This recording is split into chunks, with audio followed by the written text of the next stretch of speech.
रूस और यूक्रेन के बीच युद्ध छिड़ चुका है और बहुतों को समझ में नहीं आ रहा कि ये युद्ध का मुख्य वजह क्या है।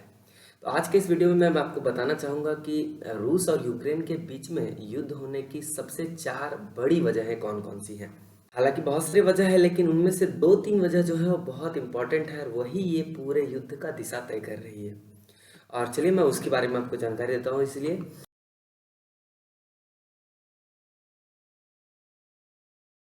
आपको मैं बताना चाहूँ कि 1991 में आप यहाँ रशिया देख रहे हैं और ये है यूक्रेन। ये दोनों एक ही कंट्री के हिस्सा थे। 1990 में 91 में ये एक कंट्री थे, लेकिन बाद में ये दोनों कंट्री अलग हो गए।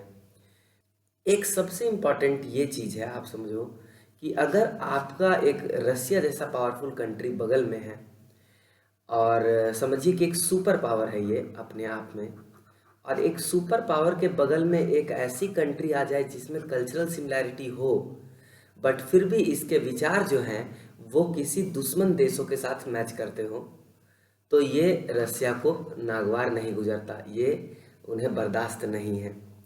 तो रसिया यूक्रेन को धीरे धीरे अपना खतरा मानने लग गया और रसिया के जस्ट बॉर्डर कंट्री में यूक्रेन आता है। मतलब कि अगर सोचिए कि इस तरफ के दुनिया से देखिए, इधर पोलैंड, बेलारूस, इधर यूरोप है, इधर रोमानिया है, इधर यूएसए है। इस तरफ के दुनिया से अगर कोई खतरा है रसिया को, उसका डायरेक्ट लिंक यूक्रेन है। अगर यूक्रेन में कंट्रोल अगर इन शक्तियों का हो जाता है तो यूक्रेन रसिया को अटैक करने का एक लॉन्च पैड आप बोल सकते हैं, ये बन जाएगा। एक ऐसा जगह जिससे रसिया को काफ़ी तंग किया जा सकता है, परेशान किया जा सकता है।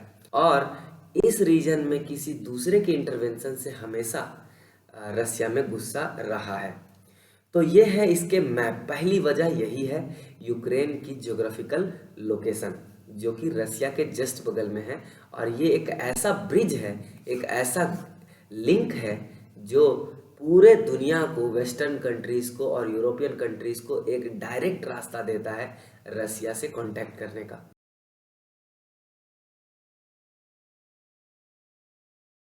कि अभी मैं आपको बताया कि 1951 तक यूक्रेन जो था वो जो सोवियत संघ जो था, सोवियत यूनियन, उसका ही हिस्सा था। लेकिन 1991 के बाद जब ये अलग हुआ तो यूक्रेन के तरफ, इस तरफ वेस्टर्न और यूरोपियन इन्फ्लुएंस बढ़ गए। वेस्टर्न और यूरोपियन इन्फ्लुएंस जो है वो बढ़ गया इस तरफ।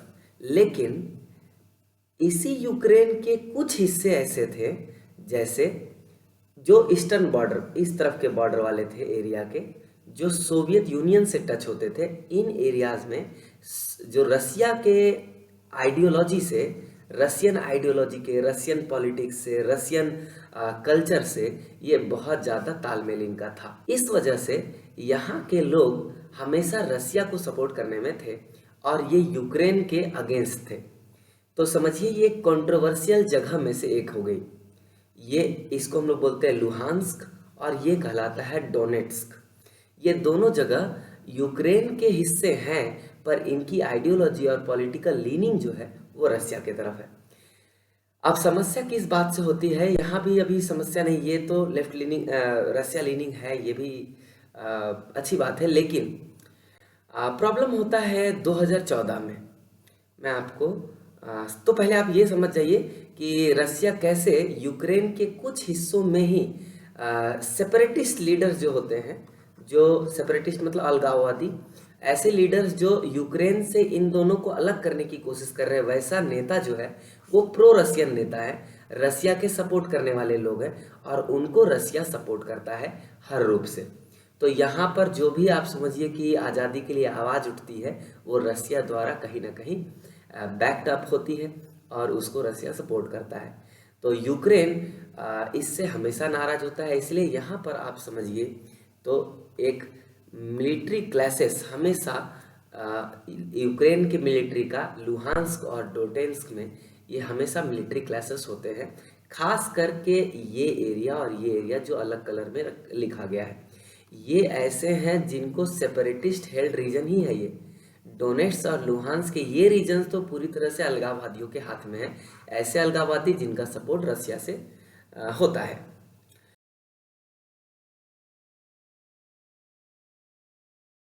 दूसरा एक बहुत बड़ा वजह है इस पूरे युद्ध का, वो है एक संगठन जिसका नाम है नाटो। नाटो संगठन, जिसका फुल फॉर्म है नॉर्थ अटलांटिक ट्रीटी ऑर्गेनाइजेशन, ये इस पूरे युद्ध का समझिए कि एक बहुत बड़ा फैक्टर बन के उभर रहा है। क्या है आखिर नाटो और क्यों ये इस बड़े युद्ध का एक बहुत बड़ा वजह है, मैं आपको ये बताऊंगा।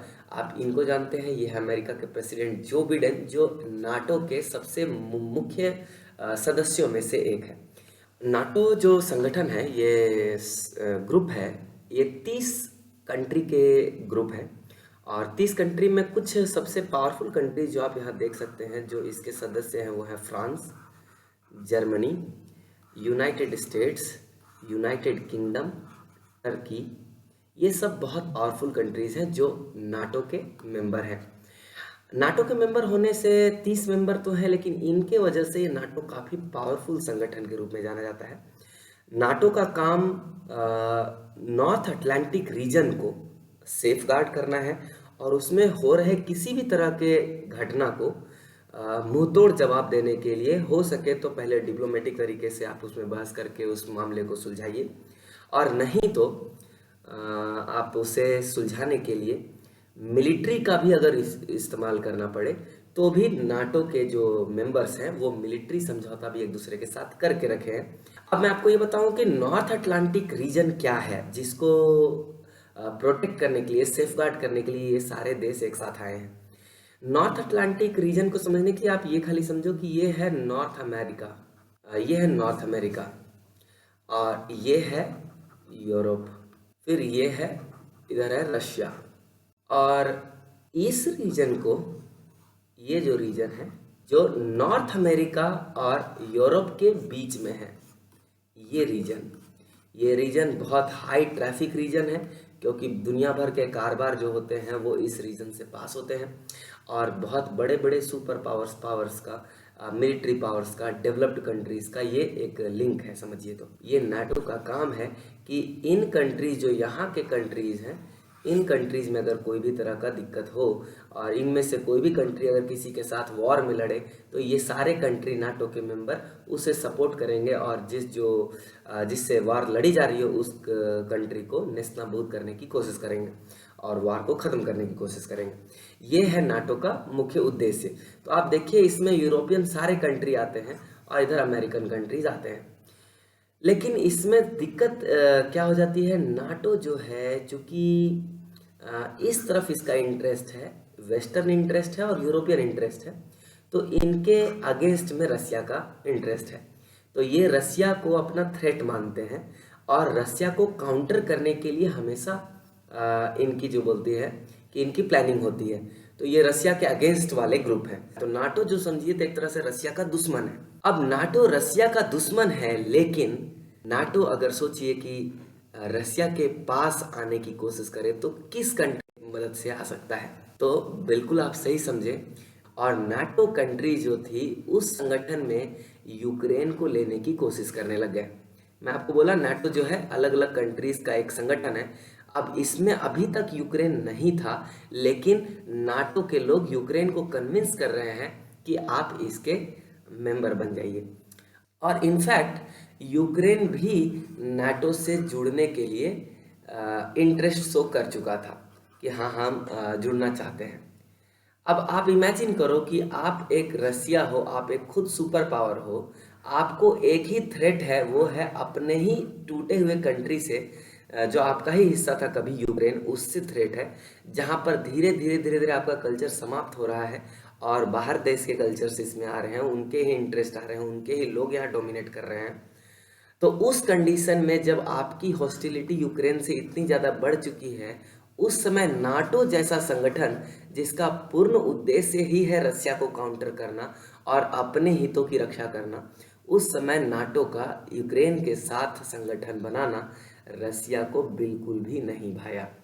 इसलिए नाटो का यूक्रेन के साथ किसी भी तरह का संबंध स्टैब्लिश होने से सबसे बड़ा खतरा रशिया को दिखने लग गया और रसिया को ऐसा लगने लग गया कि नाटो से अगर यूक्रेन जुड़ जाएगा तो रसिया को यहाँ से डायरेक्ट मिलिट्री थ्रेट मिलने की संभावना पूर्ण है।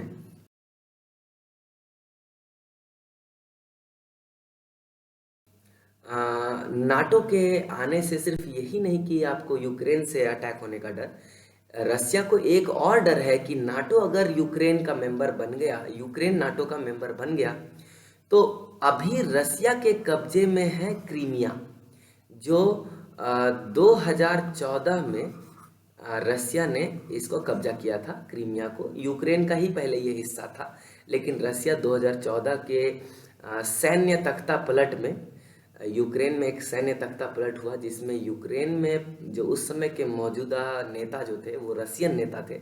इनको रसिया सपोर्ट करता था, लेकिन यहाँ के जो रसियन नेता थे उसको यूक्रेन के कॉमन लोगों का सपोर्ट नहीं मिला। आंदोलनकारी लोग थे, उनको सपोर्ट किया कौन? यूएस और यूरोप। तो यूएस और यूरोप के मदद से पहले ये घटना हो चुकी थी जिसमें यूक्रेन का जो लीडर था उसको बेदखल कर दिया गया था इस कंट्री से, और उसको वापस भाग के उसको हटाया गया, यूक्रेन की गद्दी से उतार दिया गया। तो उस समय समझिए कि रसिया को एक बहुत बड़ा झटका लगा, क्योंकि रसिया पे विश्वास करने वाला, उसकी आइडियोलॉजी पे चलने वाला एक लीडर यूक्रेन से सैन्य तख्तापलट में बुरी तरह से बाहर किया जा चुका था। और इससे जो हताहत होकर के बदनामी की वजह से रसिया ने यूक्रेन के इस क्रीमिया वाले हिस्से पे अटैक किया और इसको अपना हिस्सा बना लिया, इसको इन्वेड कर लिया, इस पे कब्जा कर लिया। तो उस समय से 2014 के बाद से रसिया का ही हिस्सा है क्रीमिया।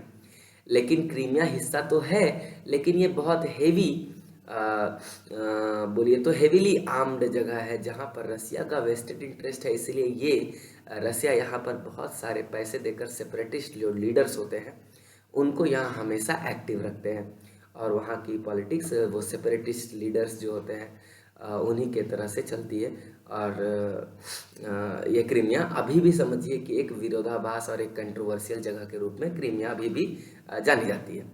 क्रीमिया में जब ये मिलिट्री टेक ओवर कर लिया रसिया, लेकिन उसके मिलिट्री टेक ओवर के बाद रसिया ने वहीं नहीं रुका, बल्कि यूक्रेन और लुहांस्क के रीजन में भी रसिया अपना डायरेक्ट सपोर्ट देने लग गई सेपरेटिस्ट्स को। ये सेपरेटिस्ट रसिया प्रो रसिया थे और यूक्रेन के अगेंस्ट थे। इसलिए यहाँ के, अब देखिए रसिया के बिल्कुल ईस्टर्न बॉर्डर पर है ये, तो यहाँ पर जो कंट्रीज थे, जो रीजन थे लुहांस और डोन्स, तो इसको रसिया पूरी तरह से सपोर्ट करने लग गई। तो क्रीमिया में सेपरेटिस्ट की वजह से शासन हो गया, और इन दोनों जगह पर रसिया अपने सेपरेटिस्ट भेजकर और उनको सपोर्ट करने लग गई।